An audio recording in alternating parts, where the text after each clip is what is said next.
Oh, power shoot. Bang, dah start ke? Oh, oi. Okay. Sorry. Oh, alik tengok filem best ni. Itulah time-time PKP ni kan.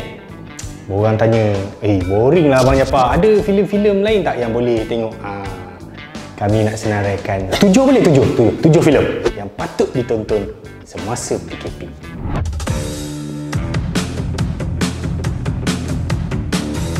7 filem yang kami pilih ni dia bukan berdasarkan filem yang paling laku, pelakon dia paling best, tak juga.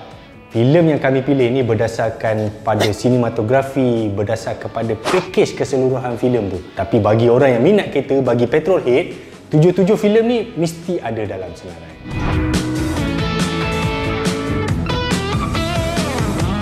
Kita sekarang ni tengok filem nombor 7. Nombor 7 ni filem yang paling latest lah, paling baru 2019 dia launch dalam PAS. Filem ni memang bagi saya jalan cerita, plot, sinematografi dia complete.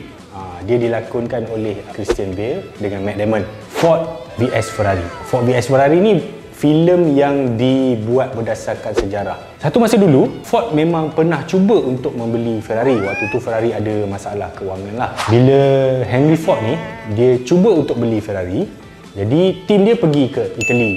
Dia orang ni cuba berbincang lah untuk dapatkan deal yang terbaik lah.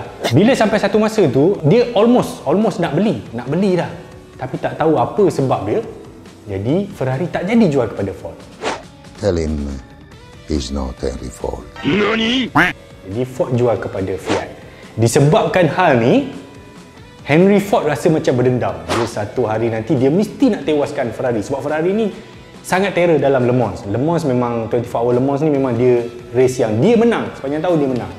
Jadi Ford tadi dia appoint Carroll Shelby. Carroll Shelby ni dia satu-satunya pelumba Amerika yang pernah menang dalam Le Mans. Tapi waktu lepas dia menang tu dia ada masalah jantung. Jadi dia retired lah. Jadi untuk dapatkan pelumba yang ada pengalaman cuma Carroll Shelby. Cumanya masa dia nak appoint Carroll Shelby tu, Shelby dah recommend seorang lagi, Ken Miles lah masa tu, pelumba British. Jadi daripada situ lahirlah Ford GT40 dan bila dia orang build up kereta berlumba, end up Ford berjaya akhirnya menewaskan Ferrari dalam Le Mans 24 Hours. Tapi ada satu fakta menarik tentang filem ni. Sebelum Christian Bale dengan Matt Damon, pelakon asal yang dirancang untuk filem ni sebenarnya adalah Tom Cruise dan Brad Pitt.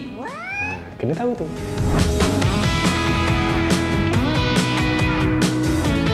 Sekarang ni kita berada di nombor 6. Nombor 6 ni filem yang hero dia antara yang saya minat lah. Itu Transporter 1 lah kita kira. Transporter yang original. Filem ni dia keluar 2002. Pelakon dia Jason Statham. Macam Pok Ya, botak. Nani? Jadi Jason Statham ni tugas dia adalah penghantar barang. Dia macam driver Lalamove lah. Lalamove kan kita hantar barang, kita buka app so dia hantar barang. Tapi dia ni profesional lah. Jadi bila kita upah si Jason Statham ni, ada 3 syarat yang dia kenakan.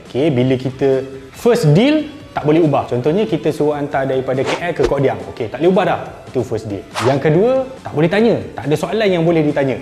Mana kata dia nak bawa kereta apa ke, dia nak isi minyak RON 97 ke, tukar minyak hitam dulu ke, tak boleh tanya. Yang ketiga, driver tadi tak boleh buka bungkusan. So 3 dia punya syaratnya. Kereta apa yang ada dalam filem ni? Filem ni Statham mula-mula dia pakai BMW E38. Ni 7 series yang best lah. Masa zaman tu 2002 kan. E38. Bila dia buka scene mula-mula yang untuk filem ni, kisah dia ada bawa 4 orang perompak. 4 orang perompak ni baru lepas rompak bank, lepas tu nak lari. Dia ni tunggu kat luar lah. Jadi kan disebabkan 3 syarat utama tadi. First, bila dah deal, tak boleh ubah. Contohnya, bila dia nak bawa perompak tu tadi, deal asal je, dia kena bawa 3 orang je. Dengan certain berat lah. So bila datang, masuk 4 orang, dia tak nak jalan. Nampak Hollywood biasa kan. Bila dia tak nak jalan, perompak ni kelang kabut. Jadi ketua perompak pun dia tembak seorang, mati. So dia pun jalan. Lepas tu panjanglah cerita dia kan. Lepas tu even Statham sendiri kereta dia kena kianat, kena bom masa dia tengah minum. So dia rompak pula Mercedes S-Class W140. W140 mana dia orang buat stand masa tu? Dia je yang buat. Tu saya kata filem ni best.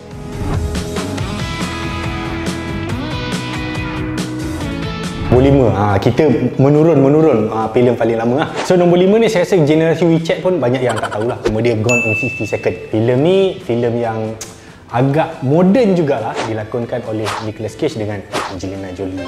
Dia bukan besar pelakon sangatlah juga kan, tapi filem ni dia mengisahkan seorang abang yang mempunyai kasih sayang keluarga, ikatan keluarga. Dia nak selamatkan adik dia yang terperangkap dengan satu deal jenayah. Adik dia ni dah janji dengan seorang tokey perabot jati untuk curi kereta, tapi tokey perabot jati tu tak puas hati sebab deal tu tak jadi. So Nicolas Cage kena ambil balik tugas tu. Jadi Cage ni siapa? Nama dia Rains. Jadi dia ni dulu memang pencuri kereta yang sangat mahir lah. Dia dah masuk penjara, lepas tu keluar penjara dia dah insaf, dia tak nak buat kerja ni. Tapi disebabkan adik dia terperangkap, dia pun kumpul baliklah geng-geng penjahat dia kan. Bila kumpul, strategi dia untuk mencuri 50 kereta dalam satu malam. Dia dah curi semua kereta ni.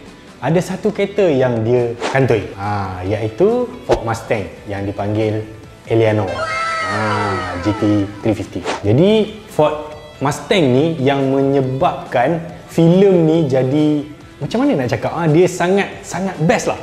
Jadi ini adalah kereta yang naik disebabkan filem.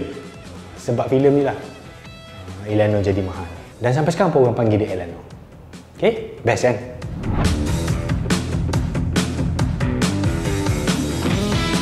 Okay, ini yang nombor 4 ni. Nombor 4 ni kita undur lagi. Filem ni tahun 1998 dilakonkan oleh Robert De Niro. Filem ni tajuk dia Ronin. Ronin ni dalam budaya Jepun bermaksud pahlawan lama zaman 1800, pahlawan zaman Edo Jepun dulu kan. Jadi dia pilih tajuk ni sebagai untuk filem Ronin lah. Ronin ni kisah dia seorang special agent lah yang diupah untuk mencuri briefcase color silver, color aluminium macam tu lah. Kerja dia kena rompak briefcase tu daripada seseorang lah. Jadi jalan cerita tu sangat menarik. Ada pengkhianatan, ada dari tim sendiri yang belot apa semua kan. Tapi apa yang saya nak cerita ialah filem ni diarahkan oleh Frankenheimer. Dia ni seorang yang sangat realistik. Walaupun masa tahun tu teknologi macam CGI, special effect dah ada, tapi taklah canggih macam Fast and Furious. Tapi dia tak nak pakai. Jadi pengarah dia ni memang dia insist untuk gunakan live shot. Contohnya kamera yang digunakan untuk action shot tu dia pakai kamera yang sama yang digunakan pada Grand Prix. Jadi even dia punya stuntman, pelumba, dia ambil banyak ex-racer. Even pelakon sendiri yang berlakon dalam filem tu, sebelum berlakon dia kena pergi kelas. Macam advance driving macam tu. Okey, kau kena faham benda-benda ni sebelum berlakon. Jadi ini menyebabkan filem ni sangat best. Dan apa yang menarik bagi saya, filem ni pemilihan kereta dalam filem tu sendiri. Dalam Ronin ni, kereta apa yang boleh tengok? Antara yang best bagi saya, penjahat pakai 535, E34, lepas tu ada Peugeot 406, lepas tu yang paling best W116 450 SEL. Ini Mercedes lama yang menggunakan enjin V8 6.9 liter. Ini masa first saya tengok filem ni dulu, saya ingat, wih, lajunya 123 taxi ni. Kita masa tu tak faham sangat pasal kereta. Jadi bila kaji-kaji balik, alah, patutlah V8 6.9 116 sebenarnya dia kira S-Class, bukannya C-Class atau E-Class. Zaman tu lah. Itu dia punya car chase masa tu, masa dia buat stunt, buat adegan racing-racing masa tu memang sangat hidup dan sangat live lah berbanding dengan teknologi yang dia ada. Best, kena tengok. Kita sekarang ni berada di nombor 3. Walaupun sebenarnya mungkin ada yang ramai kecam dia, alah tak layak lah filem ni duduk nombor 3. Tapi itulah, setelah kami berbincang, rasanya dia layak sebab usaha untuk meletakkan filem ni yang diadaptasi daripada animasi. Animasi ni ialah dia Initial D. So dia jadi Initial D The Movie. Dilakonkan oleh Jay Chou dan filem ni dibuat oleh Hong Kong Film Production lah. Bestnya filem ni ialah dia ikut plot cerita daripada animasi tadilah, kisah Fujiwara Takumi dan ayah dia Bunta. Takumi ni kerja dia kena hantar tofufa. Ayah dia suruh ayah dia bisnes tofufa. Dia kerja dia ni menggunakan kereta AE86 Levin Truno tu lah. Filem ni dia ada banyak memaparkan kisah street racer. Boleh tengoklah Skyline, GTR, Silvia, Evo, RX-7, FC, semua ada lah. Filem ni macam saya cakap, dia daripada plot sinematografi dia tak best sangat, tapi kita pilih dan kita rasa you all kena tengok filem ni pasal usaha untuk membawa filem ni daripada animasi ni kepada filem. Lagi satu, filem ni dibuat Hong Kong, right hand drive. Jarang kita boleh tengok filem-filem right hand drive. Semua JDM boleh right hand drive. Filem ni kena tengok. Cuba cari.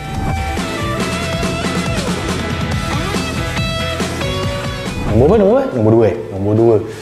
Nombor 2 ni saya rasa filem ni semua orang tahu lah. Ni filem Fast and Furious. Ni generasi moden dah, dia dah kira moden lah dalam tahun 2000 macam tu lah. Tapi kami pilih yang paling original lah, filem yang first sekali yang dilakonkan oleh Vin Diesel dengan mendiang Paul Walker itu sebagai Brian kan.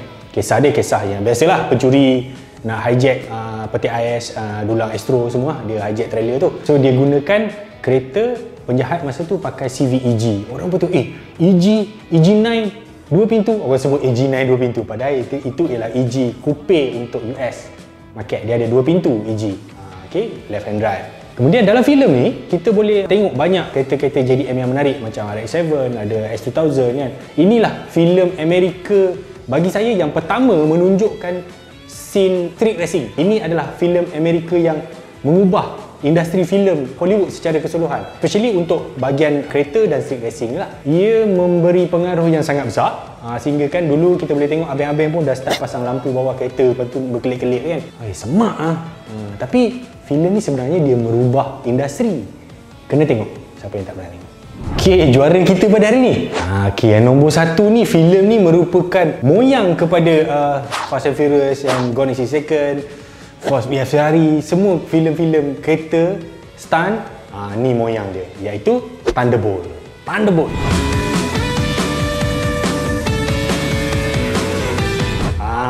Pernah dengar? Tak pernah dengar kan? Ramai yang tak pernah dengar filem ni. Filem ni Hong Kong dilakonkan oleh Jackie Chan. Siapa Jackie Chan ni? Tengok ramai tu budak muda tengok kan. Jackie Chan ni dia kalau dia jalan kat Bukit Bintang tu, kalau generasi baru ni mungkin ingat ni, uncle jual CD ke mana ni kan. Jackie Chan ni dia pernah buat filem yang bagi saya ni adalah filem yang paling best pada zaman tu. Dia buat masa tu tahun 1995 macam tu kan. Buat pertama kalinya kereta-kereta JDM macam Skyline R32, Evo 3, GTO, FTO keluar daripada Jepun dan duduk dalam filem kan. Orang boleh tengok, oh best kereta Jepun masa 1995 dia buat filem ni. Evo 3 baru je di launch. Jadi best lagi filem ni sebenarnya, yang ni ramai orang tak tahu. Dia buat dekat 2 track untuk scene dalam track Satu dekat Sendai, track Sendai dekat Jepun. Satu lagi dia buat dekat Shah Alam. Lita Shah Alam. Ada Lita ke kat Shah Alam? Tengok budak WeChat tanya lagi. Dulu kat Shah Alam, kat Batu Tiga memang ada satu track Batu Tiga Speedway nama dia kan. Kat situlah dulu penggambaran Thunderbolt ni dibuat untuk scene track. Penting ke set Batu Tiga ni, track Batu Tiga ni? Penting. Sebab di situlah Rossi bermula career dia sebagai pelumba dunia masa dia start dengan 125cc tahun 1996. Sebab tu saya rasa filem Thunderbolt ni adalah filem yang telah mencorakkan filem-filem kemudian-kemudian dia. Mungkin pengarah Fast and Furious tu dia tak nak mengaku lah, tapi most of the idea mesti dia ambil dekat street scene daripada Thunderbolt. Jadi kau kena cari filem ni, wajib tonton. Jadi itulah 7 filem yang terbaik yang kami pilih pada hari ini. Sebenarnya kalau kita nak buat list 14, 21, 600 filem terbaik pun boleh, 1 sampai 600 boleh, tapi panjang lah, mungkin besok baru habis kamu menonton. Jadi 7 filem ni saya rasa filem yang you all kena tengok lah. Sebenarnya ada lagi, mungkin Italian Job, Taxi, apa lagi, Need for Speed, banyak lagi. Cuma yang tu mungkin dia duduk nombor 11, 12 kan. Dia bukan duduk 7 yang terbaik. 7 yang terbaik ni adalah gabungan semua, package filem tu sendiri. Dari segi sinematografi, populariti, ini adalah filem yang saya rasa kita boleh tengok berulang kali, dia evergreen. Sampai bila-bila pun kita tak boring. Tak suka? Itu masalah anda, bukan masalah saya. Kalau tak suka, kalau ada cadangan, kita letak, kita buat part tu pula. Letak kat bawah ni komen. Tapi sebelum tu jangan lupa lah subscribe, tekan loceng, tekan like. Okay, bye.